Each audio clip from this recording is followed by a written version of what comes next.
Welcome to the Cinema Gold podcast. I'm your host, Larry Elise. Today we're continuing our series on The Office by giving you our take on the top 10 characters of The Office. But first, we'd like to thank our sponsor, Paramount Plus.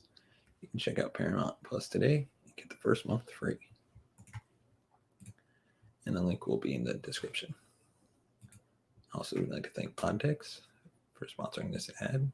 Go to poddex.com. Use promo code CinemaGold for 10% off your order. And if you want to support us, you can join our Patreon at patreon.com/cinemagold. Now on to the top 10 Office characters.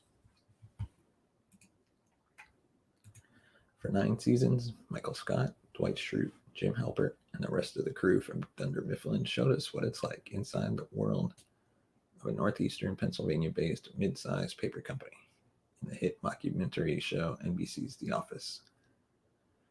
The series has blessed pop culture with memes and one-liners, led one user to binge so much that Netflix actually felt the need to check on him, and introduced us to a slew of talented actors who have gone on to do great things. So at number 10, we have Robert California. Originally only brought in for a one-time cameo, Robert California, aka the Lizard King, or Bob Kazimakis, played by the voice of Ultron himself, James Spader, is a hard character to read, but still one of my personal favorites. As Jim once said, he creeps me out, but I think he might be a genius. And yes, of course, we got to look at one of the best scenes of Robert California. Well, I will not be blackmailed by some ineffectual, privileged, effete, soft-penis debutante. You want to start a street fight with me, bring it on, but you're going to be surprised by how ugly it gets. You don't even know my real name. I'm the Lizard King. And now on to number 9, Holly Flax. Michael's second serious romance and future wife rings in at number 9, which seems low for a character co-creator Greg Daniels himself likened her to the female Michael Scott. Some would argue that title belongs to Park and Rec's Leslie Knope. And Holly is just the perfect amount of goofy and endearing that won Michael's heart. Middle-of-the-road ranking is suitable for her, especially considering the gaps between her appearances. And now, Meredith Palmer, number 8. When thinking about what makes Meredith Palmer so great compared to the other Office characters, it's not the alcoholism or the promiscuous behavior that stands out, or at least not entirely, but the physical comedy. Whether she's hit by a car, trapped in a trash bag with a bat, or on fire, Meredith provides a bulk of the slapstick laughs on The Office when compared to someone like Jim or Pam. Number 7, Oscar Martinez. Here's another one of the Office characters who plays a relatively normal role, which often elevates the ridiculousness or hilarity of others. He's just the guy trying to get through his workday, regardless of whatever shenanigans Michael, Jim, or anyone really is up to. And you gotta respect that. The most controversial thing he really ever did was have an affair with Angela's state senator husband, Robert, and even that was relatively tame compared to other characters.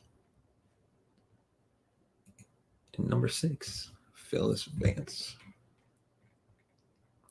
Originally a casting agent for the NBC show, Phyllis Smith went on to unintentionally land the role of Phyllis Vance. Described as like a grandmother, Michael, the two characters were actually in the same high school class, as Phyllis was quick to remind him. Nevertheless, there is something maternal and loving about her character, landing her in the middle of our list. Erin Hannon at number 5. Coming in at a position that's squarely middle of the road, maybe the most universally agreeable ranking on this list of the Office characters. It's a character that fans will laud as one of the best or worst, depending on the person, when in truth, she's fairly middle of the road. She's meshed well enough with the core cast, despite her introduction in season 5, and clearly left an impact greater than some of the lesser main cast. Number 4, Ryan Howard.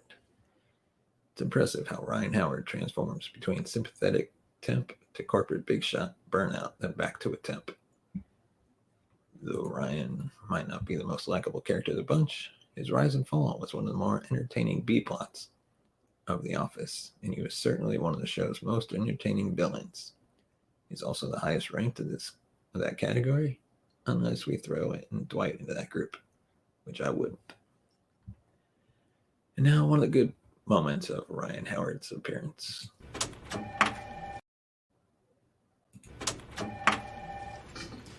How's my favorite branch doing? All right.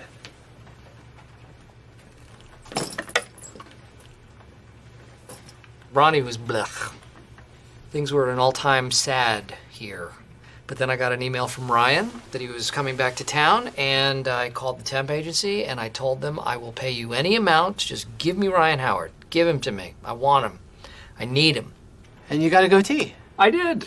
Did you get that after you helped me move and you saw mine? Yes. Goatee. Fire the guy. Hey, Kevin. That's really funny. Yeah. It's great to see you, Kev. You too. I'm keeping a list of everyone who wrongs me, so when I'm back on top, they'll be sorry. Kevin just made the list. Jim.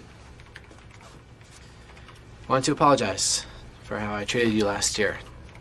I lost sight of myself, and now that I've quit the rat race, I realize there's so much more to life than being the youngest VP in the company's history. I've even started volunteering, giving back to the community. Oh, that's great. You're talking about your court-ordered community service? I don't need a judge to tell me to keep my community clean. But he did, right? All right. All right.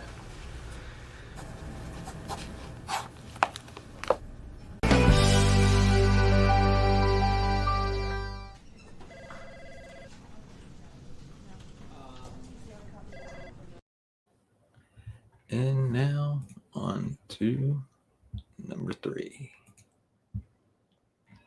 Angela Martin, prude, hypocrite, former leader of the party planning committee.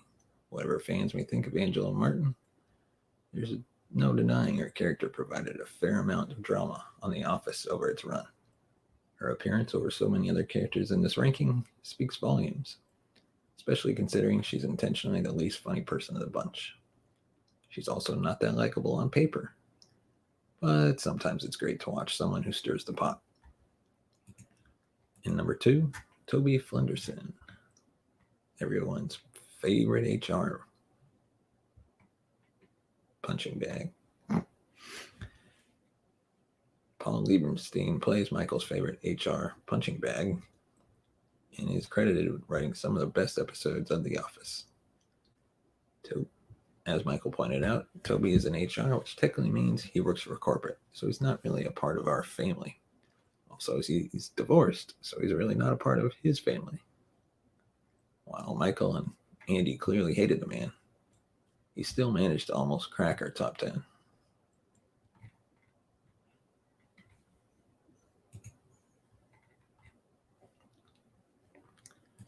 Now we'll go through our honorable mentions. First up, Kevin Malone. Frequently seen, rarely featured, he has some of the most laughs throughout The Office. It's not hard to see why, given his oafish demeanor and actions typically fit into just about any story happening on the show.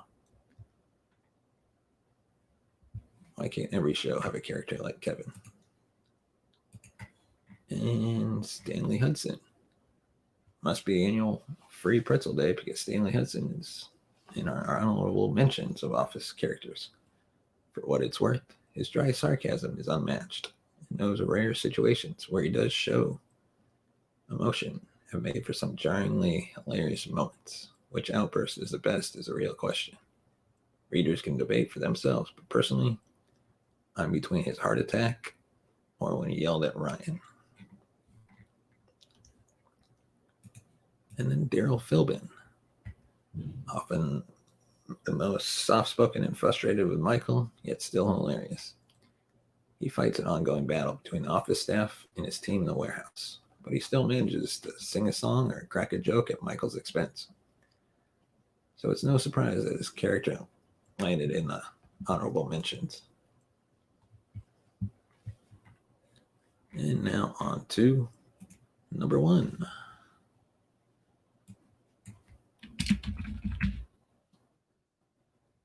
Creed Bratton, played by a real-life rock star from the band The Grassroots. Creed is one of those characters who didn't say much, but when he did, it was pretty alarming and in hindsight, a huge red flag. His one-liners and jokes about drug use and identity theft often seemed like the ramblings of a man with a tattered past, but his true history was finally put on display for all to witness during the final episode of the series, as well as his original song, All the Faces. So that is our list of the top 10 characters. I would have included Jim, Pam, Dwight, Michael on the list, but I wanted to separate them because obviously they're at the top of the list. So I wanted to go a little deeper and find the other important characters. So yes, thank you for watching. And if you want to join our Patreon, go to patreon.com/cinemagold. There's multiple tiers you can join. And we'll see you next time.